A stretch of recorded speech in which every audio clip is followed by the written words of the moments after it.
আপনারা শুনছেন the dark horse's. আমাদের আজকের গল্প লেখিকা সঞ্চিতা দাসের কলমে ব্যবধান। সঙ্গে থাকছি আমি অমিত। আমি দেবলীনা। Season 2, episode 5।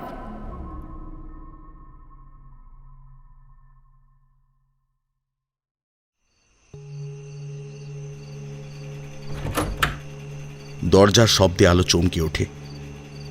না তাকিয়েও বুঝতে পারে যে প্রদীপ ঘরে ঢুকে দরজা বন্ধ করছে। ওর দিকে প্রদীপের এগিয়ে আসাও বুঝতে অসুবিধে হয় না তার। প্রদীপ কি বুঝতে পারছে আলোর মনের এই টানা পড়েন? বুঝলেও প্রদীপের অনুমান যে মিথ্যে, কারণ আলোর জীবনের কালো অধ্যায় যে প্রদীপের অজানা। আলোর সামনে এসে দাঁড়ায় প্রদীপ। আলোর আনত মুখের দিকে তাকিয়ে ভীষণ শান্তভাবে বলে, কথায় আছে ভাঙা ঘরে চাঁদের আলো, কিন্তু আমি তো একটা আস্ত চাঁদ তুলে নিয়ে এসেছি আমার ঘরে। তোমাকে কোথায় রাখি বলো তো? আলোকে মাথা নিচু করে দাঁড়িয়ে হালকা কাঁপতে দেখে প্রদীপ আলোর দুটি বাহু ধরে বলে, বসো আলো। খাটে আলোকে বসিয়ে ওর পাশে বসে প্রদীপ বলে, রিল্যাক্স আলো, আমি বাঘ ভাল্লুক নই যে তোমাকে খেয়ে ফেলবো। ভালো করে উঠে বসো। আচ্ছা আলো, বলছি তুমি কি সবসময়ই এত কম কথা বলো? দেখো, আমি কিন্তু একদম চুপ করে থাকতে পারি না, খুব কথা বলি। তোমাকেও কিন্তু আমার সঙ্গে এত কথা বলতে হবে, কি বলবে তো? আলো মাথাটা হালকা কাত করে হ্যাঁ বলে। উফ, তুমি কি একবারও মুখ তুলে তাকাবে না আমার দিকে? হ্যাঁ, আমি মানছি আমি তোমার মতো অত সুন্দর নয়, কিন্তু খুব একটা খারাপও নই। আচ্ছা ঠিক আছে, তুমি না হয় আমার দিকে তাকিয়ে ভালো করে দেখে বলো, আমি কি খুব খারাপ? প্রদীপের কথা শুনতে শুনতে আলোর বেড়ে যাওয়া হৃদস্পন্দন যে ধীরে ধীরে স্বাভাবিক হয়ে উঠেছে সেটা আলো একটুও টের পাচ্ছে না। দুই হাতের আঁচলে আলোর মুখটা নিয়ে আলতো করে তুলে প্রদীপ বলে, চোখ নামাবে না, তাকাও তাকাও আমার দিকে, দেখে বলো আমি কি খুব খারাপ দেখতে? আলো সংকোচ কাটিয়ে প্রদীপের দিকে পূর্ণ দৃষ্টি মেলে তাকায়। নির্নিমেষ তাকিয়ে থাকে প্রদীপের মৃদু হাসি মিশ্রিত মুখের দিকে। প্রদীপের সরল হাসি, ওর নিষ্পাপ চোখের চাহনি, ওর স্পর্শ, কোনো কিছুর সঙ্গেই আলোর অতীতের কোনো স্মৃতিরই সাদৃশ্য খুঁজে পাচ্ছে না। অদ্ভুত এক অনুভূতি হচ্ছে আলোর। এই অনুভূতির কোথাও কোনো খারাপ লাগা নেই। আলো ওর অনুভূতির কারণ বুঝতে না পারলেও প্রদীপ যে নিজের অনুভূতির কারণ সম্পর্কে সম্পূর্ণ জ্ঞাত। আলোর শান্ত দৃষ্টির চাহনি যে প্রদীপের মনটা ধীরে ধীরে কেড়ে নিচ্ছে সেটা প্রদীপ বিলক্ষণ বুঝতে পারছে। এই সময় যদি কেউ ওদেরকে দেখত তাহলে বলতো, কে বলেছে 19 আর 29-এর মধ্যে ব্যবধান আছে? এগুলো তো সংখ্যা মাত্র। আলোর দৃষ্টি নামাবার কোনো লক্ষণই নেই। আলোর গাল থেকে হাত নামিয়ে নিজের হাসিটা আরও একটু প্রসারিত করে প্রদীপ। ভাগ্যিস তুমি শুভ দৃষ্টির সময় তাকাওনি। তোমাকে এভাবে তাকিয়ে থাকতে দেখলে সবাই কি ভাবতো বলো তো? প্রদীপের কথা শুনে আলো লজ্জা পেয়ে তাড়াতাড়ি ওর দৃষ্টি নামিয়ে নেয়। কি হলো, বললে না তো আমি কেমন দেখতে? আচ্ছা ঠিক আছে, আমি বলি। বলি, হ্যাঁ দেখতে মোটামুটি চলনসই, তবে রংটা একটু কালো। দেখো, এর জন্য কিন্তু তুমিই দায়ী। হ্যাঁ, কারণ আমার ভাগের রং সবটাই তুমি নিয়ে রেখে দিয়েছো। হ্যাঁ, যদিও এতে আমার খুব একটা আফসোস নেই। কেন বলো তো? কারণ এই তুমিটাও কিন্তু এখন আমার। আলো এখনো চুপ করে আছে। প্রদীপ চেষ্টা করেও এখনো আলোর মুখ থেকে একটা কথাও বার করতে পারেনি। কিন্তু প্রদীপ হাল ছাড়ে না। আলোকে বলে, আচ্ছা আলো, বলছি আমার মাকে কেমন লাগলো তোমার? আলো ঘাড় কাত করতেই যাচ্ছিল, তার আগেই প্রদীপ বলে, না না না, একদম না, একদম না, ঘাড় কাত করবে না। তুমি মুখে বলে উত্তর দাও আর আমার দিকে তাকিয়ে দাও। আলো আস্তে আস্তে মাথা তুলে তাকাতেই প্রদীপ বলে, বাহ, তুমি তো বেশ বাধ্য মেয়ে। একবার বললেই কথা শোনো। এবার বলো, বলো যে আমার মাকে তোমার কেমন লাগলো। ভালো। আর আমার দিদিকে? ভালো। আমার ভাগ্নে তাতাইকে? ভালো। ও আচ্ছা আচ্ছা। আর আমার বন্ধুদেরকে? ভালো। আর আমাকে? ভালো। আলো শেষ প্রশ্নের উত্তর দিতেই প্রদীপ মুখ টিপে হেসে ফেলে, আর আলো অপ্রস্তুত হয়ে আবার চোখ নামিয়ে নেয়। প্রদীপ যে ওকে এভাবে কথার জালে আটকে ফেলবে এটা আলো বুঝতে পারেনি। এই রে আলো, এই কালো মানুষটাকে তোমার ভালো লেগেছে? আমি কালো হলেও খুব ভালো বন্ধু, জানো তো। আচ্ছা আচ্ছা, আমরা কি বন্ধু হতে পারি? হ্যাঁ, আমি তোমার থেকে বড়, কিন্তু বন্ধুত্বের তো কোনো বয়স হয় না, তাই না? হবে কি গো, হবে আমার বন্ধু, যাকে বলে একদম বেস্ট ফ্রেন্ড। আমি আমার সব কিছু তোমার সঙ্গে শেয়ার করব, আর তুমি তোমার সব কিছু আমার সঙ্গে শেয়ার করবে। কি হবে আলো? আলো আবারও ঘাড় নাড়িয়ে সম্মতি জানায়। প্রদীপ বলে, তাহলে আজ থেকে আমরা বন্ধু, কিন্তু এই বন্ধুত্বের বাইরেও আমরা একটা সম্পর্কে আবদ্ধ, এটা নিশ্চয়ই তুমি জানো। আর সেই সম্পর্কের সূচনাতে নিয়ম মতো আজকে একটা উপহার তোমাকে দেওয়া উচিত আমার। কিন্তু সত্যি কথা বলতে এই মুহূর্তে আমি তোমাকে সেরকম কিছুই দিতে পারবো না। তবে হ্যাঁ, আমার খুব পছন্দের একটা জিনিস আমি এনেছি, কিন্তু দিতে খুব সংকোচ হচ্ছে, লজ্জা লাগছে বলতে পারো। তুমি হয়তো ভাবছো যে তোমার বর একটা অকর্মণ্য লোক, যে আজকের দিনে একটা সামান্য উপহার আনারও ক্ষমতা রাখে না। তবে শোনো, আমি না সামনের মাসে মাইনে পেয়ে তোমার জন্য কিছু একটা নিয়ে আসবো। আজকে কি তুমি আমার আনা এই সামান্য উপহারটা নেবে? উপহার কখনো সামান্য হয় না, আপনি যা দেবেন আমি তাই নেব। এই প্রথম আলোর মুখে একটা সম্পূর্ণ বাক্য শুনল প্রদীপ। কিন্তু শুনে একটুও ভালো লাগলো না। প্রদীপ সঙ্গে সঙ্গে বলে উঠল, থাক, দরকার নেই। আলো বুঝতে পারে না হঠাৎ প্রদীপের কি হলো। এইমাত্র দিতে চাইল, আবার পরক্ষণেই এই কথা। আমি নেব, আপনি দিন। না আলো, থাক, দরকার নেই। তুমি যখন আমাকে এতটাই পর মনে করো তখন থাক। আলোকে অবাক দৃষ্টিতে তাকাতে দেখে প্রদীপ বলল, কি হলো, বুঝতে পারোনি? আচ্ছা, আমরা তো একটু আগেই বন্ধু হলাম, বলো। হ্যাঁ, কখনো শুনেছো একজন বন্ধু আরেকজন বন্ধুকে আপনি করে বলে? আর যদি আমাদের আরেকটা সম্পর্কের কথা বলো, সেখানেও কিন্তু আপনির কোনো জায়গা নেই। হ্যাঁ, ভীষণ পর পর লাগে। আর আমি আমার আলোর পর নই, একদম কাছের মানুষ হতে চাই, সব থেকে কাছের মানুষ। আর এর শুরুটা হবে আজকে থেকেই, আমাদের বন্ধুত্বের মাধ্যমে। আলো যতই প্রদীপের কথা শুনছে ততই অবাক হচ্ছে। সংকোচ হলেও দ্বিধা কাটিয়ে আলোর হাতটা বাড়িয়ে ধীরে বলে, দাও। আলোর এই কথাতেই প্রদীপের মুখে অভিমানের পরিবর্তে আবার আগের হাসি ফিরে আসে। ইস, এত মিষ্টি করে চাইলে কি না দিয়ে থাকা যায়?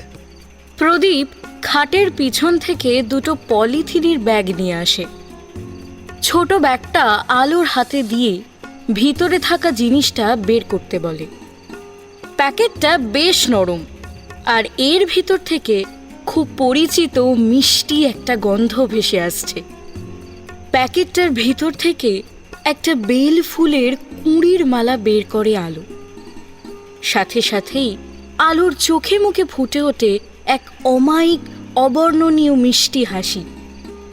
পলিথিনটা ফেলে দিয়ে দু হাতে মালাটা ধরে তার মিষ্টি গন্ধটা নেয় আলো। ঠিক এই সময় আলোর মাথার উপর থেকে ঝরে পড়ে হলুদ রঙের অজস্র ফুল। আলো তাকিয়ে দেখে এগুলো সেই ফুল যেটা আলো সকালে সবার অগোচরে তুলে নিয়ে এসেছিল গাছের নিচ থেকে। একটা ফুলের মতো মেয়ের জন্যে উপহার হিসেবে আমি অন্য দুটো ফুল নিয়ে এসেছি। এখন এর বেশি আর কিছু আমি তোমাকে দিতে পারবো না আলো।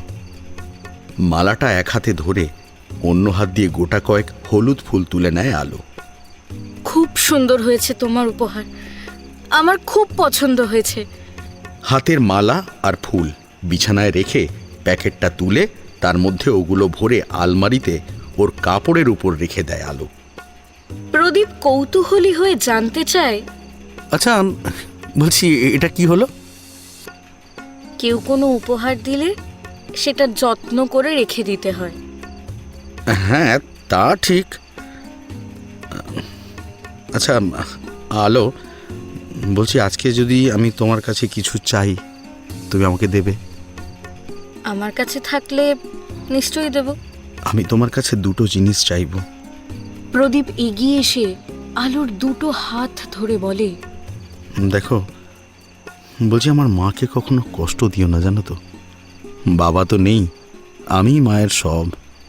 মা আমাকে তোমার হাতে তুলে দিয়েছে, আর আমিও আমার মাকে তোমার হাতে তুলে দিচ্ছি। মায়ের অসম্মান হয় এরকম কাজ কখনো করো না, কেমন?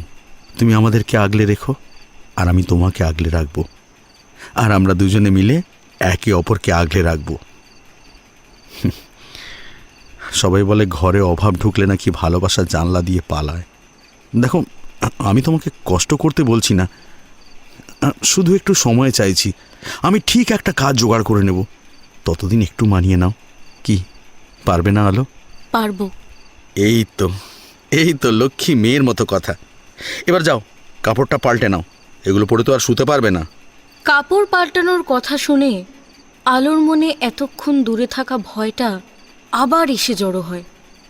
প্রদীপ নিজের একটা গেঞ্জি আর পাজামা নিয়ে বলে, আমি ওয়াশরুমে যাচ্ছি, তুমি এখানে চেঞ্জ করে নাও। অবশ্য চাইলে তুমিও ওয়াশরুমে গিয়ে চেঞ্জ করতে পারো, আমি এখানে করে নেব। কি যাবে? আলো ঘাড় নাড়িয়ে ওর কাপড় নিয়ে ওয়াশরুমে চলে যায়।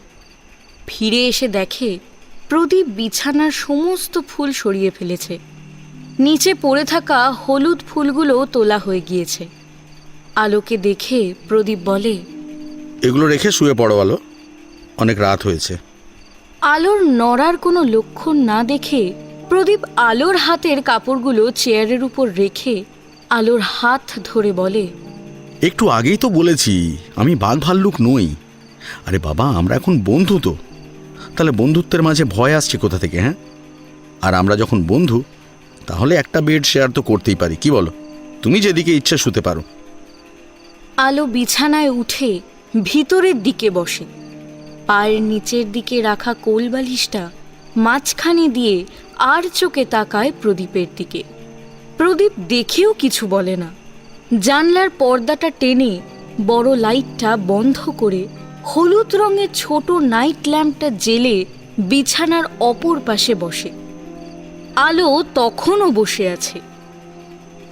বড় আলোটা বন্ধ করাতে ঘরটাকে হঠাৎই যেন অন্ধকার গ্রাস করে, কিন্তু কিছু সময় যেতেই ঘরে জ্বলতে থাকা হলুদ আলোয় সব কিছুই দৃশ্যমান হয়ে ওঠে চোখের সামনে। প্রদীপকে নিজের দিকে এগিয়ে আসতে দেখে আলো চোখটা টিপে বন্ধ করে কোলবালিশটাকে দুহাত দিয়ে চেপে ধরে একটা ঢোক গেলে আলোর ভয়ের প্রতীকরূপে পুনরায় হাজির হয় ওর শ্বাস প্রশ্বাসের বেড়ে যাওয়ার গতি। সময় ধীরে ধীরে এগিয়ে যেতে থাকে, কিন্তু প্রদীপের কোনো সাড়া শব্দ না পেয়ে আলো পিটপিট করে চোখটা খুলে তাকায়। দেখে প্রদীপ এক দৃষ্টিতে তাকিয়ে আছে আলোর দিকে। আলোর চোখ খুলতেই প্রদীপ আলতো করে ওর কপালে একটা চুম্বন এঁকে দেয়। প্রদীপের ছোঁয়ায় আলোর হৃৎপিণ্ড পলকে তার গতি আরও বাড়িয়ে দেয়, যেটা প্রদীপ বিলক্ষণ বুঝতে পারে। আমার স্ত্রী হিসেবে এটা তোমার পাওনা আমার কাছ থেকে। এরকম ছোটোখাটো অনেক কিছুই তুমি পাবে, এইটুকু কিন্তু তোমাকে সহ্য করতেই হবে আলো। আমি এই রকমই, কিচ্ছু করার নেই। আর এই যে বালিশটা তুমি রেখেছো, এটা এখান থেকে সেই দিনই সরবে যেদিন তুমি নিজে এটাকে সরাবে। শুভরাত্রি আলো, শুয়ে পড়ো। বিছানায় শুয়ে প্রদীপের দিকে তাকিয়ে থাকে আলো। প্রদীপ ওর দিকে মুখ করে চোখ বন্ধ করে শুয়ে আছে। বন্ধ চোখেই প্রদীপ বলে ওঠে, এভাবে তাকিয়ে থাকলে আমার ঘুম হবে না আলো। তুমিও তো ক্লান্ত আছো, এখন ঘুমিয়ে পড়ো। আমাকে দেখার জন্য সারা জীবন পাবে। আলো তাড়াতাড়ি ওর মাথাটা ঘুরিয়ে চোখটা বন্ধ করে নেয়। আলো এটা বুঝতে পারে না প্রদীপ বন্ধ চোখে কি করে জানলো যে আলো ওর দিকে তাকিয়ে আছে। আলোর বন্ধ চোখেও ভেসে ওঠে এতক্ষণ ধরে দেখা প্রদীপের মুখ। প্রদীপের কথা ভাবতে ভাবতেই আলোর দু চোখে কখন যে ঘুম নেমে এসেছে ও টেরই পায়নি। একটা শব্দ কানে আসতেই আলোর ঘুমটা পাতলা হয়ে যায়। ঘরে যে আলোর রশ্মি প্রবেশ করেছে এটা বুঝতে অসুবিধা হয় না আলোর। চোখটা হালকা খুলতেই দেখতে পায় উত্তাপবিহীন সকালের স্নিগ্ধ আলোয় আলোর ঘরটা আলোকিত। প্রদীপ তৈরি হয়ে আয়নার সামনে দাঁড়িয়ে চুল ঠিক করছে, পরনে প্যান্ট আর টি শার্ট। দেখলেই বোঝা যাচ্ছে কোথাও বেরোবে। আলো ভাবে, তাহলে কি অনেক বেলা হয়ে গেছে আর ও এখনও ঘুমোচ্ছে? ওর তো অনেক সকালে ঘুম ভাঙে, নতুন জায়গা বলেই হয়তো বুঝতে পারেনি। তার উপরে গতকাল রাতে ঘুম না হওয়ায় আজকে ঘুমিয়ে পড়েছে। আলো উঠতে গিয়ে গায়ের উপরে চাদর দেখে বুঝতে পারি এটা নিশ্চয়ই প্রদীপের দেওয়া, কারণ রাতে বিছানায় কোনো চাদর ছিল না। আলোকে উঠতে দেখে প্রদীপ চিরুনি রেখে বিছানার কাছে এসে হাসি মুখে বলে, সুপ্রভাত বন্ধু। আমার জন্য তোমার ঘুমটা ভেঙে গেল না, সরি। শোনো না, বলছি তুমি বরং আর একটু ঘুমিয়ে নাও। আলো, এখন কটা বাজে? অনেক বেলা হয়ে গিয়েছে তাই না? আরে না না, বেলা আর হলো কই, এখনো ভালো করে সকালই হয়নি। 5:40 বাজে সবে। আমাকে 6টার সময় বেরিয়ে যেতে হয়, 6:30 থেকে টিউশনই আছে। এমনিতেই বেশ কটা দিন কামাই হয়ে গেছে, বুঝলে তো। তার উপরে তোমাদের ওখানে যাওয়া আছে, তখন আবার 2 দিন কামাই হবে। শোনো না, তোমার ওঠার দরকার নেই, তুমি বরঞ্চ একটু ঘুমিয়ে নাও, এখনো কেউ ওঠেনি। না না, আমিও সকালেই উঠি। আলো বিছানা থেকে নেমে চাদরটা ভাঁজ করতে করতে বলে, বাহ, তাহলে তো বেশ ভালোই হলো। সকালে বেরোনোর আগে একজন চায়ের সঙ্গী পেলাম আমি। এখন থেকে আর একা একা চা খেতে হবে না সকালে। আচ্ছা, তাহলে তুমি ফ্রেশ হয়ে নাও। আলো ঘাড় নেড়ে বাথরুমে চলে যায়। ফিরে এসে বিছানার চাদরটা টান টান করে দরজা দিয়ে বেরিয়ে উকি দেয় রান্নাঘরে। রান্নাঘরটা প্রদীপের ঘর থেকে বেরিয়ে ডান দিকে। আলো দেখে প্রদীপ কাপে চা ঢালছে। ধীর পায়ে ঘরে ঢুকতেই প্রদীপ বলে, আরে তুমি এসেছো কেন? আমি নিয়ে যাচ্ছি, চলো। চাটা আমিও করতে পারতাম। সকালের চাটা আমিই করি, নিজে খাই আর মায়ের জন্য ফ্লাস্কে রেখে দিই। এখন থেকে তোমার চাটাও আমিই করে দেব। সকালটা না হয় বন্ধু রাতের চা দিয়েই শুরু করো। খাটের উপরে বসে দুজনে মুখোমুখি হয়ে চায়ে চুমুক দেয়। এই আলো, বলছি আমার আসতে দেরি হবে। হ্যাঁ, মা, দিদি আর তাতাই আছে, ওদের সঙ্গে থেকো, কেমন? এবার আর আলো ঘাড় নেড়ে হ্যাঁ বলে না, তার পরিবর্তে ধীর কণ্ঠে প্রশ্ন করে, তোমার আসতে কত দেরি হবে? প্রদীপ তাকাতেই আলো মাথাটা নামিয়ে নেয়, কিন্তু কিন্তু করে বলে, না না, আমি এমনি জিজ্ঞেস করছি। আচ্ছা, আর করব না। প্রদীপ কিছু না বলে কাপটা রান্নাঘরে রাখতে চলে যায়। আলো ভাবে, ইস, কি দরকার ছিল আমার জিজ্ঞেস করার। প্রদীপ ঘরে এসে দেখে আলো খাটের একপাশে মাথা নিচু করে অপরাধীর মতো মুখ করে দাঁড়িয়ে আছে। পেন আর ফোনটা পকেটে ভরে আলোর সামনে দাঁড়িয়ে ওর মুখটা 2 হাতের আঁচলে তুলে নেয় প্রদীপ। আমি দুপুরের আগেই ফিরে আসব, বাইরে টিফিনও করে নেব, তুমি চিন্তা করো না একদম, কেমন? আসলে কি জানো তো, একটা চাকরির ফর্ম ফিল আপ করে জমা দিতে হবে, সেই জন্যই দেরি হবে আসতে। দেখো, আমার সম্পর্কে সব কিছু জানার সম্পূর্ণ অধিকার আছে তোমার, আর এই অধিকারটা তুমি দেখাবে, অবশ্যই দেখাবে। আমার তাহলে খুব ভালো লাগবে। আচ্ছা, বলছি, বেরোনোর আগে একটা সুইট স্মাইল দিয়ে দাও দেখি। কই করো? আলো প্রদীপের দিকে তাকিয়ে নিঃশব্দে ঠোঁট প্রসারিত করে হাসতেই প্রদীপও হেসে ওর কপালে রাতের মতন একটা মৃদু পরশ দিয়ে আসি বলে বেরিয়ে যায়। আলো প্রদীপের পিছনে বেরিয়ে আসে ঘর থেকে। ছোট গেটটা বন্ধ করে দাঁড়ায় গতকালকের সেই হলুদ ফুল গাছের নিচে। কিছু একটা মনে পড়তেই দ্রুত পায়ে ঘরে আসে আলো। আলমারি খুলে বের করে একটা প্যাকেট, যার ভিতরে আছে প্রদীপের দেওয়া গত রাতের উপহার। মালাটা বের করে কিছুক্ষণ তাকিয়ে দেখে সেটাকে আলতো করে বুকের সাথে ধরে। মালাটা কতক্ষণ এভাবে ধরে দাঁড়িয়ে আছে তা আলোর একেবারেই মনে নেই। বাইরে থেকে বৌমা ডাক শুনে আলোর সম্বিত ফেরে। সাড়া দিতে গিয়ে আলো বুঝতে পারে ওর গলাটা যেন হালকা কেঁপে উঠল। আরও বুঝতে পারে ওর গাল পেরিয়ে গলা বেয়ে তরল পদার্থের বয়ে যাওয়া। সাথে এটাও অনুভব করে এর সঙ্গে ওর কষ্টের কোনো সম্পর্ক নেই। এর সঙ্গে জড়িয়ে আছে একরাশ ভালো লাগা, যা গত রাত থেকে প্রদীপ ওকে দিয়ে আসছে। এতদিন আলোর চোখ দিয়ে জল পড়েছে কষ্টে, অপমানে, কিন্তু এই প্রথম আলোর চোখে উপচে পড়ল খুশির জল। আলো তো জানেই না এরকম হাজারো জলের ধারা গড়িয়ে পড়া এখনো বাকি আছে ওর জীবনে। শাশুড়ি মায়ের ডাকে আলো তাড়াতাড়ি চোখ মুছে নেয়। মালাদেবী ঘরের বাইরে থেকেই আবার ডাক দেন। আলো ঘর থেকে বেরিয়ে মালাদেবীর সামনে দাঁড়াতেই তিনি বলেন, ও তুমি উঠে পড়েছো বৌমা? প্রদীপ উঠে থাকলে ওকে একটু ডেকে দাও না গো, খুব দরকার আছে। আলো আস্তে করে বলে, ও তো বেরিয়ে গিয়েছে মা, বলল পড়ানো আছে। আজকেই পড়াতে চলে গেল, কাল থেকে গেলেই পারতো। চা খেয়েছে প্রদীপ? হ্যাঁ। ঠিক আছে, তুমি ও ঘরে যাও, টুকি আছে ও ঘরে, আমি চা করে নিয়ে যাচ্ছি, তিনজনে একসঙ্গে খাবো। আমি চা করব মা? না, তোমাকে করতে হবে না, আমি করছি, তুমি ও ঘরে টুকির কাছে যাও।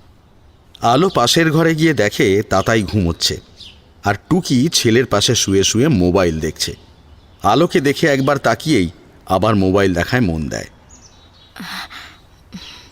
ভালো আছো দিদি? টুকি মোবাইলে চোখ রেখেই উত্তর দিল, বাপের বাড়িতে সবাই ভালো থাকে বুঝলে, বসো। টুকির উত্তর শুনে আলো চুপ করে যায়। কি বলবে বুঝতে না পেরে চুপ করে বসে থাকে। কিছুক্ষণ পর মালাদেবী একটা থালায় 3টে চায়ের কাপ আনতেই আলো উঠে সেটা ধরে। চা খেতে খেতে মালাদেবী বললেন, প্রদীপ কখন ফিরবে কিছু বলেছে তোমাকে? দেরি হবে বলেছে, একটা ফর্ম ফিল আপ করার আছে। তোমাদের বাড়িতে কবে যাবে তা তুমি জানো? কিছু বলেছে তোমাকে? না। চায়ের কাপে শেষ চুমুকটা দিয়ে মালাদেবী বললেন, তোমরা চা খাও, আমি উঠি। হ্যাঁ, ঘর দোর ঝাঁট দিই, ফুল তোলা আছে, পুজো আছে, রান্না আছে, টুকিকে আবার জামাই নিতে চলে আসবে। তুমি আজকেই চলে যাবে দিদি? হ্যাঁ গো, দুদিন ধরে এখানে আছি তো, এই দুদিনেই বাড়ির যা অবস্থা করে রাখবে গিয়ে আর তাকানো যাবে না। পরিষ্কার করতে করতে আমার একেবারে দম বেরিয়ে যাবে। মালাদেবী উঠতেই আলো উঠে দাঁড়িয়ে বলে, মা, আমি ঘরগুলো ঝাঁট দিয়ে দিচ্ছি। ওদের সাথে টুকিও উঠে দাঁড়িয়ে বলে, থাক, তোমাকে এখন ঝাঁটা ধরতে হবে না, অষ্টমঙ্গলা থেকে ফিরে এসে সব করো। এমনিতেই এসব কাজ তোমাকেই করতে হবে বুঝলে।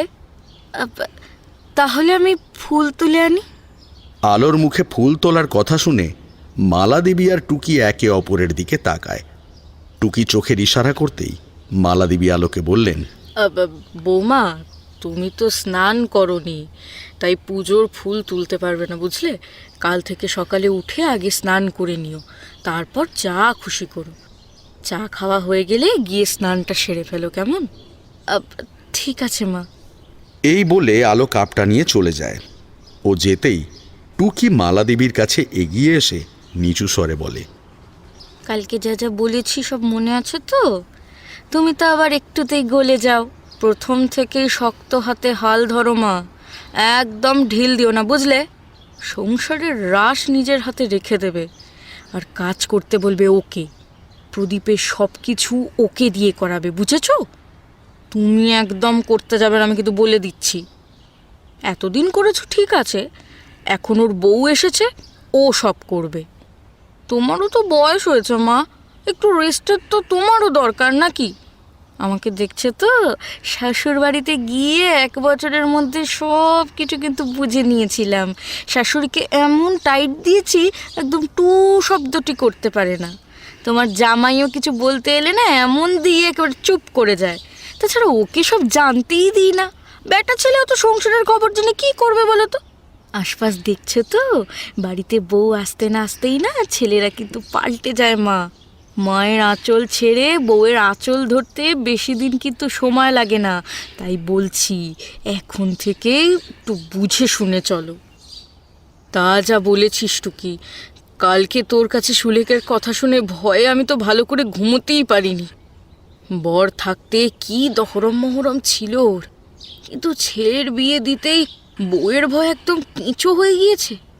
ওর গোছানো সংসার কখন যে হাত থেকে বেরিয়ে গিয়েছে বুঝতেই পারেনি বেচারি। এখন তো বাড়ির বাইরে বেরোনোই দায় হয়েছে ওর। এক পা ফেলার আগেও বউয়ের অনুমতি নিতে হয়। সব সময় কাজ করো আর না হলে নাতি সামলাও। এবার বুঝতে পারছো তো মা, কেন তোমাকে কথাগুলো বলছি? তোমার অবস্থাও যাতে ওই সুলেখা জেঠিমার মতো না হয় সেজন্যই কথাগুলো বলছি।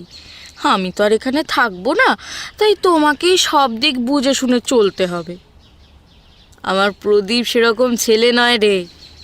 আর আলোকেও আমার খারাপ লাগেনি, শান্ত মেয়ে। ওরা আমার সঙ্গে এরকম করবে বলে আমার মনে হয় না। তুমি সব বুঝে বসে আছো, শান্ত বউ না ছাই। তাহলে আর কি, বেটার বউকে মাথায় তুলে ধেই ধেই করে নাচো। তারপর দেখো তোমার শান্ত বউ কদিন পর অশান্ত হয়ে তোমার মাথায় উঠে কেমন নৃত্য করে।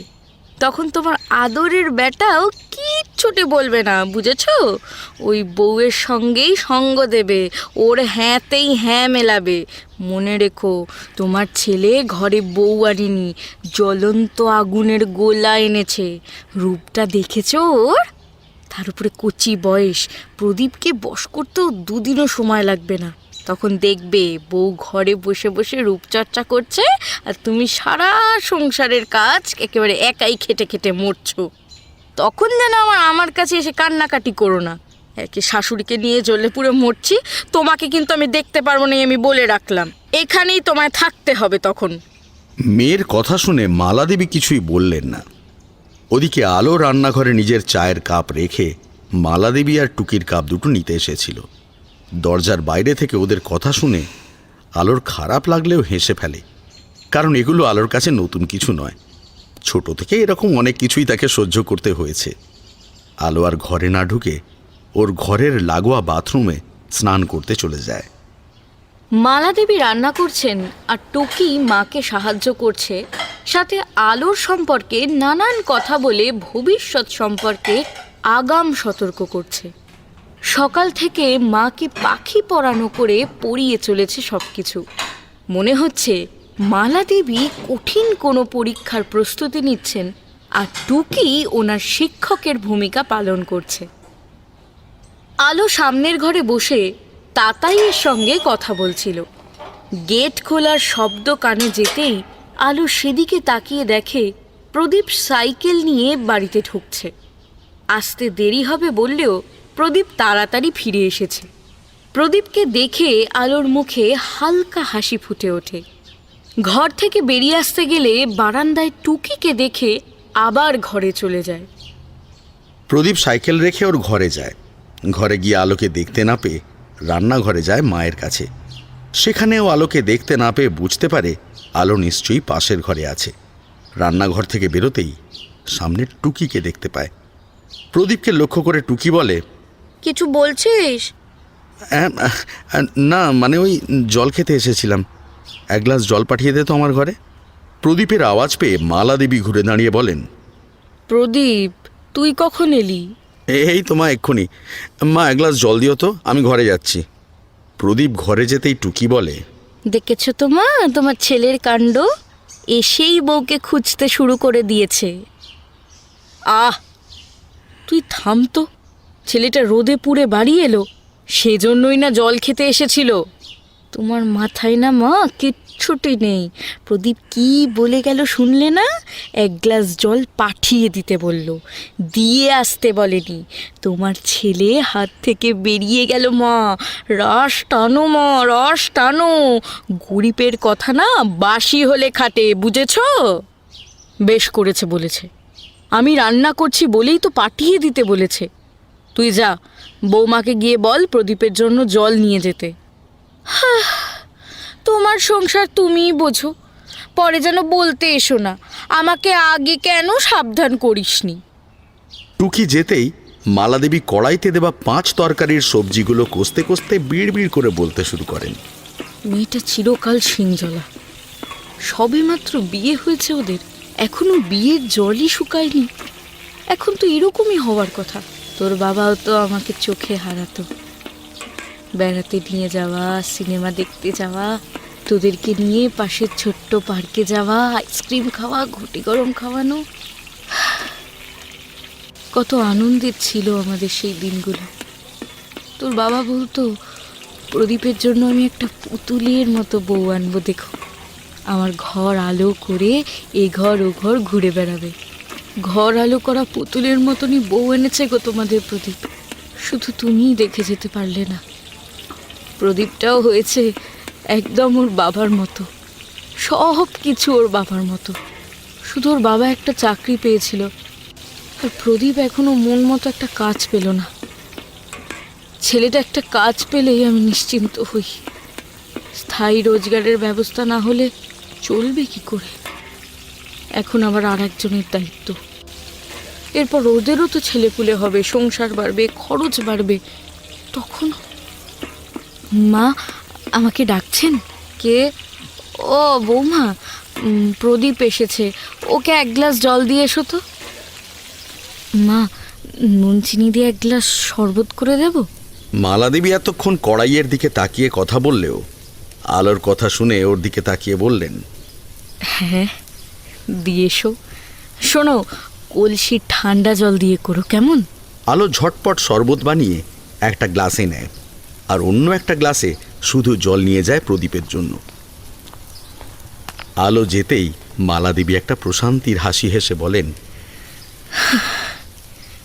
আজকে তুমি থাকলে খুব খুশি হতো প্রদীপের সংসার দেখে। কি আর করব বলো, সবই আমাদের কপাল, নাহলে এত তাড়াতাড়ি তুমি আমাদের ছেড়ে চলে যাও।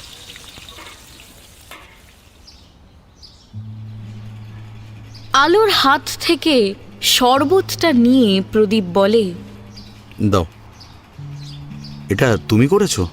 আলো উপর নিচে ঘাড় নাড়িয়ে হ্যাঁ বলতেই প্রদীপ গ্লাসটা আলোর মুখের সামনে ধরে। নাও, অর্ধেকটা শেষ করো ঝটপট।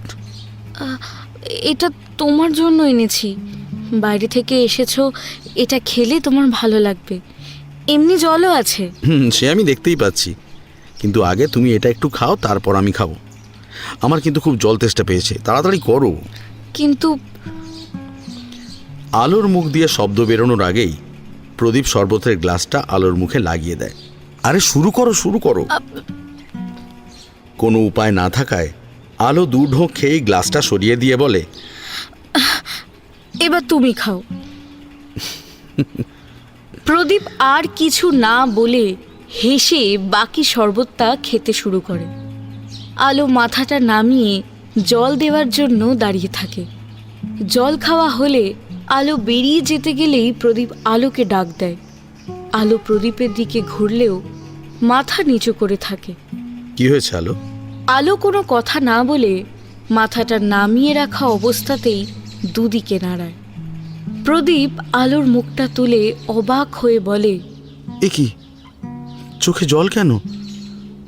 হ্যাঁ গো, বলছি আমার ব্যবহারে তোমার যদি খারাপ লাগে না, তাহলে আমি আর কখনো এরকম করব না। আসলে আমি বুঝতে পারিনি তোমার খারাপ লাগবে। আই এম সরি আলো, এরকমটা আর হবে না। আমার আবার খারাপ লাগেনি। তাহলে? দাদাও আমাকে এভাবেই খাইয়ে দিত। ও আচ্ছা, বাড়ির কথা মনে পড়ছে। আচ্ছা শোনো না, কালকে বিকেলেই আমরা যাবো আলো, কিন্তু থাকতে পারবো না। হ্যাঁ, পরশু দিন থেকে তার পরের দিনই চলে আসতে হবে। আসলে আমার টিউশনই আছে তো, বলো, আবার পরে নিয়ে যাবো, কেমন? আলো এবারেও ঘাড় নেড়ে হ্যাঁ বলে। প্রদীপ হাসি চেপে বলে, আচ্ছা আলো, একটা কথা বলছি তোমার যদি খারাপ না লেগে থাকে তাহলে কি আমি তোমার সঙ্গে এরকম ব্যবহার করতে পারি? হ্যাঁ, মানে তুমি অনুমতি দিলে, মানে তুমি অনুমতি দিলে তাহলে আমি কিন্তু এর থেকে বেশিও করব, ভেবে বলো কিন্তু। আলো প্রদীপের হাত নামিয়ে দিয়ে গ্লাস দুটো ধরে মৃদু হেসে জানি না বলে দ্রুত পায়ে ঘর থেকে বেরিয়ে যায়।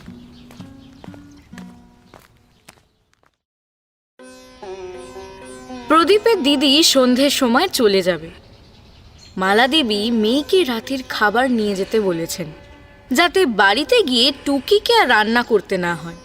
দুপুরে খাওয়া দাওয়া সারা হতে প্রায় 3টে বেজে যায়। টুকির বর নিমাই আসতে অনেকটা দেরি করেছে। প্রথমে প্রদীপ আর টুকির বর খায়, ওদের সঙ্গে টুকি তাতাইকেও খাইয়ে দেয়। তারপর মালা দেবী, টুকি আর আলো খেতে বসে। খাওয়া শেষে নিমাইবাবু টুকিকে বলেন, টুকি, তাতাইকে মায়ের কাছে রেখে প্রদীপের ঘরে চলো, সবাই মিলে গল্প করা যাবে। তোমার দরকার হলে তুমি গিয়ে গল্প করোগে, আমার অত আদিক্ষেতা নেই। নিমাইবাবুর কথায় টুকি নাক সিঁটকে ওঠে। আবার কবে আসা হবে তার ঠিক নেই, আমি মায়ের কাছেই থাকবো এখন। অগত্যা নিমাইবাবু আর কথা না বাড়িয়ে প্রদীপের ঘরে চলে যান। একটা ঘরে প্রদীপ আর নিমাইবাবু কথা বলছে এবং অন্য ঘরে টুকি ওর মায়ের সঙ্গে কথা বলছে। সকালে ওদের কথা শুনে আলোর আর ওদের কথার মাঝে যাওয়ার ইচ্ছে হলো না। আবার আলো ওর ঘরেও যেতে পারছে না, তাই অগত্যা বাইরে বারান্দায় দাঁড়িয়ে থাকে চুপ করে। কিছুক্ষণ পরে প্রদীপ এসে আলোর পাশে দাঁড়ায়। আরে, এখানে একা একা কি করছো? গরম লাগছে না? ঘরে চলো। ঘরে জামাইবাবু তোমার সঙ্গে কথা বলছেন, সেই জন্য যাইনি। আরে বাবা, আমাদের এমন কোনো গোপন কথা হচ্ছে না যে সেখানে তুমি থাকতে পারবে না। আর হলেও তুমি তো এখন আমার সব কিছুতেই আছো। চলো, তুমিও গল্প করবে আমাদের সঙ্গে। আলোকে কিছু বলতে না দিয়ে ওর হাত ধরে ঘরে টেনে নিয়ে যায় প্রদীপ। নিমাইবাবু আলোকে দেখে এক গাল হেসে বলেন, আরে এই তো আমাদের আলো এসে গিয়েছে, এবার জমিয়ে গল্প হবে, কি বলো? বসো বসো। নিমাইবাবু খাটের ভিতর দিকে উঠে গিয়ে আলোকে বসতে জায়গা করে দেন। ত্রিভুজের মতো করে 3 জন বসে, ফলে প্রত্যেকে একে অপরের মুখ দেখতে পাচ্ছে। নিমাইবাবু প্রথমে কথা শুরু করলেন। দেখো আলো, প্রথমেই আমি কিছু ডাউট ক্লিয়ার করে দিই। তুমি আমার থেকে অনেকটাই ছোট, কিন্তু সম্পর্কে আমার একমাত্র শ্যালকের একমাত্র বউ ভাই। হ্যাঁ, তাই আমি কিন্তু রাগ ঢাক করে কথা বলতে পারবো না, ইয়ার কিও মারবো, আবার জ্ঞানও দেবো। তা তুমি তো শান্ত স্বভাবের মেয়ে, কিন্তু প্রদীপ মোটেই শান্ত নয়, ভীষণ অশান্ত ছেলে। তুমি নিশ্চয়ই কালকে তার কিছুটা প্রমাণ পেয়েছো। নিমাইবাবুর কথা শুনে আলো একবার প্রদীপের দিকে তাকিয়ে ওর মাথাটা নামিয়ে নেয়। প্রদীপ তাড়াতাড়ি বলে, এসব আবার কি কথা? ওকে এসব কেন বলছেন? আর আপনি কি করে জানলেন যে আমি অশান্ত? ওকে ছোট মেয়ে পেয়ে যা খুশি বলছেন। হ্যাঁ, বলো কি প্রদীপ? হ্যাঁ, ছোট মেয়ে? তোমার কালকে মনে ছিল যে আলো ছোট মেয়ে? কী সব উল্টোপাল্টা বলছেন বলুন তো? রোদে রোদে এসে আপনার মাথাটা একেবারে গেছে। ও, এখন তো উল্টোপাল্টা কথাই বলবো ভায়া। বেশ, অন্য কথা বলি তাহলে। আলোর হাত দেখে নিমাইবাবু বড় বড় চোখ করে তাকালেন। তোমার হাতে এত বড় বড় নখ কেন আলো? সর্বনাশ কাণ্ড! এই প্রদীপ, তুমি অক্ষত আছো তো ভাই? এই যে বাঘিনী, গেঞ্জিটা খোলো দেখি একবার। নিমাইবাবুর কথা আস্তে আস্তে মাত্রা ছাড়িয়ে যাচ্ছে দেখে প্রদীপ বলে ওঠে, জামাইবাবু, এবার থামুন। আপনি যা শুরু করেছেন না, আজকে আর আলো ঘরেই ঢুকবে না, আর ঢুকলেও আজকে বালিশের পরিবর্তে পাঁচিল তুলে দেবে। কথাটা বলেই প্রদীপ দাঁত দিয়ে জিভ কাটে। কথার পরিপ্রেক্ষিতে প্রদীপের মুখ দিয়ে এই কথাটা বেরিয়ে গিয়েছে। নিমাইবাবু প্রদীপের কথা শুনে হাঁ হয়ে যান। বলো কি ভায়া? হ্যাঁ, প্রথম দিনেই একেবারে বর্ডার! তোমার একটু চরণধুলি দাও ভাই। এই রকম বউ পেয়েও তুমি বিড়াল মারতে পারোনি, ধন্যী ছেলে তুমি। তোমার থেকে তো আমিই সরেস। তোমার দিদির মতন খড়গধারী মহিলাকে কবজা করে ফেলেছিলাম, আর তুমি তো শান্ত নিরীহ মেয়ে পেয়ে তাকিয়ে দেখে সারা রাত কাটিয়ে দিলে।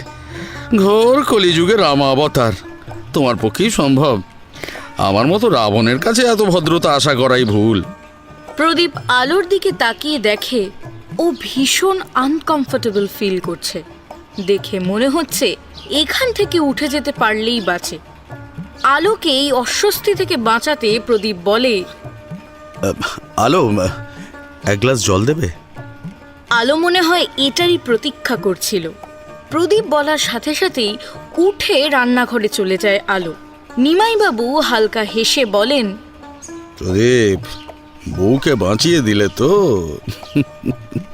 তবে শোনো, আলো কিন্তু অতটাও ছোট নয়। হ্যাঁ, অপেক্ষার ফল অনেক মিষ্টি হয় জানি, তা বলে বেশি অপেক্ষা করিও না ওকে। একটু তাড়াতাড়ি ধরা দিও। দেখো, কোনো জিনিসই কিন্তু অতিরিক্ত ভালো নয়। হ্যাঁ, অপেক্ষাও নয়, বুঝলে? প্রদীপ কিছু না বলে শুধু মৃদু হাসে। নিমাইবাবু পকেট থেকে একটা খাম বের করে প্রদীপের দিকে এগিয়ে দিয়ে বলেন, এটা ধরো। কি আছে এটাতে? এমন হঠাৎ করে বিয়ে করে ফেললে, কিছুই তো দিতে পারলাম না। এটাতে 1,000-5 টাকা আছে, তোমরা কিছু কিনে নিও, কেমন? আর তোমার দিদি তোমাকে কি দেবে সেটা কিন্তু তার ব্যাপার। এটা আমার তরফ থেকে তোমাদের দুজনকে। প্রদীপ নিমাইবাবুর হাতটা সরিয়ে দিয়ে বলে, এসব কিছু লাগবে না জামাইবাবু, আপনি আশীর্বাদ করলেই হবে। আরে বাবা, সেটা তো সব সময়ই আছে তোমাদের সঙ্গে। তোমাদের বিয়েটাতে তো সেভাবে এনজয় করতেই পারলাম না। আশীর্বাদ করি একটা ভালো চাকরি পাও, সামনের বছর বিবাহ বার্ষিকীতে যেন চুটিয়ে আনন্দ করে কবজি ডুবিয়ে জমিয়ে খাওয়া দাওয়া করতে পারি, কি? কিন্তু আপাতত এখন এটাও নিতে হবে ভাই, নাহলে কিন্তু আমি খুব কষ্ট পাবো। আলোকে কিছু একটা কিনে দিও, আর তুমিও কিছু কিনে নিও, কেমন? নিমাইবাবু একরকম জোর করেই খামটা প্রদীপের হাতে গুজে দেন।